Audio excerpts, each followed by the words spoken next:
Walang trabaho madali.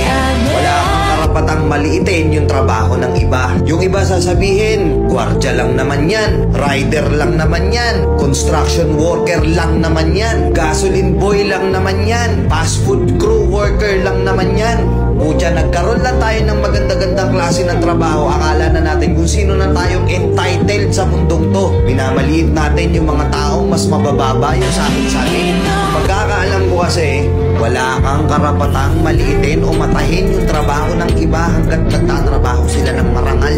Walang trabahong madali. Lahat nagdadaan sa hirap. Lahat nagsasakripisyo. Kaya kung iniisip mong porket maganda-ganda yung trabaho mo, malaki-laki yung sinasahod mo, eh mamaliitin mo na yung mga trabaho ng mga taong nagtatrabaho na mas maliit yung sahod sa'yo. Mag-isip-isip ka. Baka bawiin sa'yo yan. Baka biglang bumaliktad yung mundo at sila na nagtutumakan. Kahit anong trabaho mo, magpakumbaba ka pa rin. Bilog ang mundo, hindi palagi nasa taas ka. Kaya hanggat maaari sa lahat ng oras, magpakumbaba ka. Diba? May kilala pa kayong ganito? Minsan na rin pa kayong nilait ng mga ganitong klaseng tao?